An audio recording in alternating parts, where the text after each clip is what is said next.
127 mahasiswa Akademi Farmasi Saraswati Denpasar dilepas pada sebuah acara wisuda ke-8 serta pelantikan dan pengembalian sumpah lulusan Diploma 3 Farmasi Saraswati Denpasar. Para lulusan diharapkan tidak hanya menunggu pekerjaan, namun bisa menciptakan lapangan pekerjaan.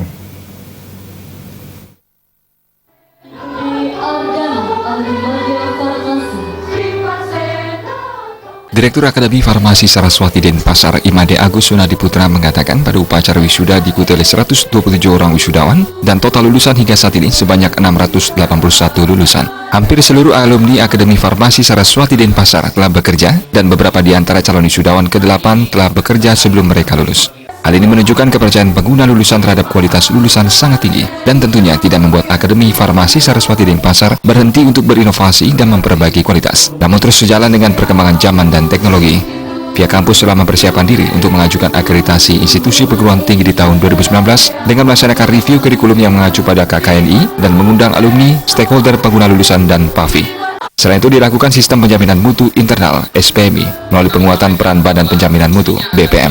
Hasil akreditasi memberikan hal positif bagi penyelenggara pendidikan Diploma 3 Farmasi Saraswati Denpasar tentang kesehatan yang menyatakan tenaga kesehatan berkualifikasi minimal Diploma 3. Akademi Farmasi Saraswati Denpasar juga secara rutin mencarikan peluang kerja kepada lulusannya melalui Biro Career Development Center CDC dengan menggandeng lembaga pemerintah maupun swasta.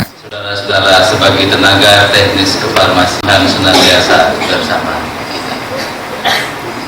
Untuk wisuda ini, untuk lulusan kami, target kami ke depan adalah menjadikan lulusan tentunya di samping sebagai pencari kerja, mereka juga bisa menjadi job creator, jadi sebagai wirausaha yang tentunya banyak peluang bagi lulusan Akademi Farmasi Saraswati Denpasar. Untuk mendukung program tersebut, di samping dengan pendidikan, di samping dengan di kurikulum yang telah kami benahi, juga di dalam kurikulum untuk meningkatkan kualitas mahasiswa sebagai job creator, ada juga mata kuliah kewirausahaan, juga pendidikan, di samping itu praktek kerja lapangan, dan juga pendidikan kewirausahaan, lomba-lomba wirausaha yang diadakan baik oleh Akademi Farmasi Saraswati sendiri, juga oleh instansi dari luar termasuk pemerintah. Lulusan terbaik pada wisuda ke-8 ini berhasil diraih oleh Niputu Lindayanti dengan indeks prestasi 3,89, Oktania Purnamasari dengan IP 3,90, dan Ninyoman Trati Meidena dengan IPK 3,85. Terima Jabari TV.